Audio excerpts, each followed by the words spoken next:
Hi అండి. అందరికీ నమస్తే. Welcome to Subhash journalist. ఈరోజు మనం చర్చించబోయే టాపిక్ ఆంధ్రప్రదేశ్‌లో ఖాళీ అయ్యే 4 రాజ్యసభ స్థానాల నుంచి కొత్తగా ఎవరెవరికి అవకాశాలున్నాయి? తెలుగుదేశం పార్టీ నుంచి రేసులో ఎవరున్నారు? జనసేన పార్టీ నుంచి రేసులో ఎవరున్నారు? చంద్రబాబు గారి మధ్యలో ఎవరున్నారు? పవన్ కళ్యాణ్ గారి మధ్యలో ఎవరున్నారు? బీజేపీకి అవకాశం ఉంటదా లేదా అనే దాని మీద చర్చిద్దాం. ఈ ఖాళీ అయ్యే 4 రాజ్యసభ స్థానాలు కూడా గత వైసీపీ ప్రభుత్వంలో వైసీపీ గెలుచుకున్నవే. ఇప్పుడు కూటమికి ఏకంగా అసెంబ్లీలో 164 అసెంబ్లీ స్థానాలు ఉన్నాయి. అంటే మొత్తం 175 ఎమ్మెల్యేలలో 164 మంది కూటమి పార్టీలకు చెందిన ఎమ్మెల్యేలే ఉన్నారు. కాబట్టి ఈ 4 రాజ్యసభ స్థానాలు కూడా కూటమి ఖాతాలోనే పడిపోతాయి. అందులో ఎలాంటి డౌటు లేదు. ఈ నాలుగిట్లో ఖచ్చితంగా ఒకటే జనసేనకి ఇవ్వాల్సి ఉంది. జనసేనకి ఇంతకు ముందు కమిట్మెంట్ ఉండటంతో యాక్చువల్గా అనకాపల్లి పార్లమెంట్ సీట్ని జనసేనకి ఇచ్చారు. మొన్న జనసేనకి 3 పార్లమెంట్ సీట్లు ఇచ్చారు. కాకినాడతో పాటు మచిలీపట్నంతో పాటు అనకాపల్లి ఇచ్చారు.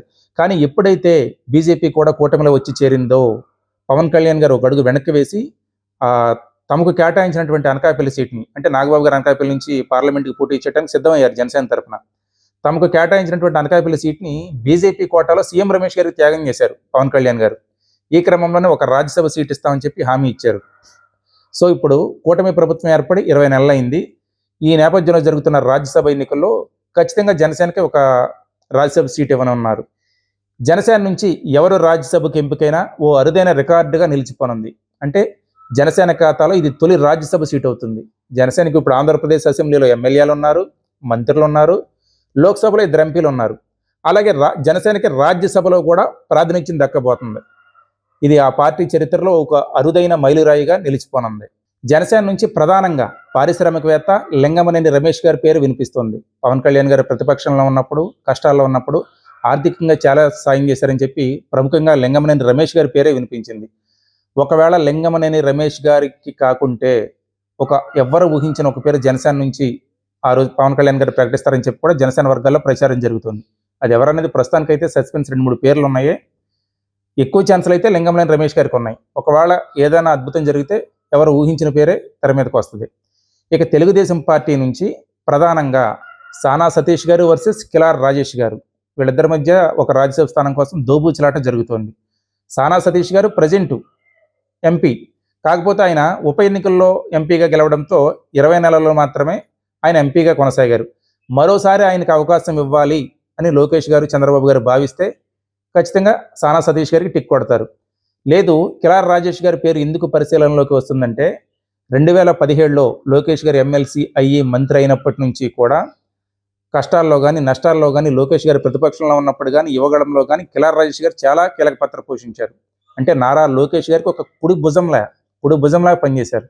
తెర మీదకి ఎప్పుడు కిలార్ రాజేష్ గారు వచ్చింది లేదు. తెర వెనకమాల నారా లోకేష్ గారికి ప్రతి విషయంలోనూ చాలా అండదండలు కానీ అన్ని సహాయ సహకారాలు అందించారనటంలో ఎలాంటి సందేహం లేదు. ఈరోజు లోకేష్ గారి సర్కిల్స్లో కిలార్ రాజేష్ గారు అంటే ఒక తిరుగులేని శక్తిగా ఆవిర్భవించారు. లేదా తన స్నేహితుడి కోసం కిలార్ రాజేష్ గారికి కన్నా ఖచ్చితంగా రాజ్యసభ ఇవ్వాలని చెప్పి లోకేష్ గారు భావిస్తే ఖచ్చితంగా ఇస్తారు చంద్రబాబు గారు. అందులో ఎలాంటి సందేహం లేదు. ఒకవేళ కిలార్ రాజేష్ గారు ఢిల్లీకి వెళితే ఢిల్లీలో లోకేష్ గారి తరపున వ్యవహారాలని ఆయన రాజేష్ గారు చక్కబెడతారు. అప్పుడు సానా సతీష్ గారికి ఇక్కడ అమరావతిలో పార్టీ కార్యక్రమాల్లో కానీ ఇక్కడ అమరావతిలో లోకేష్ గారి వ్యవహారాలు కానీ చక్కబెట్టే బాధ్యత సానా సతీష్ గారికి ఇస్తారు. లేదు, సతీష్ గారికి అక్కడ మరోసారి రాజ్యసభ కంటిన్యూ చేస్తే ఆయన అక్కడే ఉండి ఢిల్లీలో వ్యవహారాలు చక్కబెడతారు. కిలార్ రాజేష్ గారు మామూలుగానే ఇక్కడ వ్యవహారాలని ఆయన తీసుకుంటారు లోకేష్ గారి తరఫున. ఇక రెండో పేరు తెలుగుదేశం పార్టీ నుంచి రెండో పేరు వచ్చేసి చాలామంది రేసులో ఉన్నప్పుడు కూడా భాష్యం రామకృష్ణ గారు, అంటే రెండోది కూడా కమ్మ సామాజిక వర్గానికి ఇవ్వాలని అనుకుంటే భాష్యం రామకృష్ణ గారి పేరు పరిశీలన ఉంది. వాస్తవానికి భాష్యం రామకృష్ణ గారు 2019లో నరసరావుపేట ఎంపీ సీట్ ఆశించారు తెలుగుదేశం నుంచి. కానీ అప్పుడు సిట్టింగ్ ఎంపీగా ఉన్న రాయపాటి సాంబశివరావు గారు మళ్ళీ నేనే పోటీ చేస్తానని పట్టుబట్టడంతో భాష్యం రామకృష్ణ గారికి అవకాశం దక్కల. మొన్న 2024 ఎన్నికల్లో నాకు నరసరావుపేట కానీ గుంటూరు కానీ ఏలూరు కానీ ఇవ్వమని చాలా గట్టి పట్టు పెట్టారు భాష్యం రామకృష్ణ గారు. ఎక్కడో చోట అడ్జస్ట్ చేద్దామని చంద్రబాబు గారు చాలా ట్రై చేశారు. నరసరావుపేట ఇమ్మని ఫస్ట్ అడిగారు. కానీ లావు శ్రీకృష్ణదేవరాయలు గారు అప్పటి వరకు వైఎస్ఆర్సీపీ ఎంపీగా ఉండి టీడీపీలోకి వచ్చారు. ఆయన ఏ కమిట్మెంట్తో వచ్చారు? నాకు నరసరావుపేట ఎంపీ సీట్ కావాలన్న కమిట్మెంట్తో వచ్చారు. అక్కడ అవకాశం దక్కలేదు. గుంటూరులో పెమ్మసాన్ లాంటి ఆర్థికంగా బలంగా ఉన్నటువంటి ఎన్ఆర్ఐ రంగంలో దిగడంతో అక్కడ కుదరలా. చివరికి నామినేషన్ల ముందు వరకు కూడా ఏలూరు లోక్సభ సీటు కోసం బాసిం రామకృష్ణ గారి పేరు బాగా వినిపించింది. అయితే ఇక్కడ బీసీ అస్త్రం వాడడంతో పుట్టా మహేష్ గారికి అవకాశం ఇవ్వడంతో ఇక్కడ బాసిం రామకృష్ణ గారికి దక్కలే. కానీ అప్పటి నుంచి కూడా ఆయన ఎలా అయినా సరే రాజ్యసభకి వెళ్ళాలని చెప్పి చాలా గట్టి పట్టుదలతో ఉన్నారు.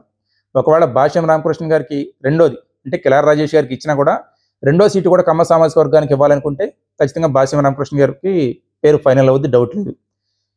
ఇక మూడో సీటు జనసేనకు ఒకటే, తెలుగుదేశంకి 2 వదిలేస్తే ఇక 4వ సీటు చివరి సీటు తెలుగుదేశంకే ఇస్తారా లేదా బీజేపీ ఢిల్లీ పెద్దలు చంద్రబాబు గారికి మీద ఈ సీటు మాకు కావాలని ఒత్తిడి చేస్తారనేది అప్పుడే చెప్పలేము. చాలామంది రేసులో ఉన్నారు ఈ సీటు కోసం కూడా. ఖమ్మంపాటి రామ్మోహన్ రావు గారు, గల్లా జయదేవ్ గారు, మాగంటి బాబు గారు ఆయన ట్రయల్స్ చేస్తున్నాడు, ఆయన ట్రయల్స్ ఆయనకు ఉన్నాయి. ఎస్సీ సమాజ వర్గం నుంచి వర్లరామయ్య గారి పేరు ఆయన అడుగుతున్నాడు. ఇంతకుముందు 2 సార్లు పాపం ఆయనకి నోటి దాకా వచ్చి పోయింది వర్లరామయ్య గారికి. యనమల రామకృష్ణుడు గారు కూడా అడుగుతున్నారు. అయితే ఆ ఫ్యామిలీలో ఇప్పటికే ఆయన వియ్యంకుడు ఎమ్మెల్యే, ఆయన కుమార్తె ఎమ్మెల్యే, ఇంకా ఎన్ని పదవులు ఇస్తారన్న చర్చ కూడా ఉంది. కాబట్టి యనమల రామకృష్ణుడు గారికి అవకాశం ఉండదు. ఒకవేళ సానా సతీష్ గారికి ఇస్తే యనమల గారికి పూర్తిగా దారులు మూసుకుపోతాయి. 2 కాకినాడ జిల్లాకి ఎవరు కదా, అలాగూ యనమల గారికి అలాగూ కష్టంగానే ఉంది. మరి ప్రస్తుతానికైతే అంచనాలు ఇలా ఉన్నాయి.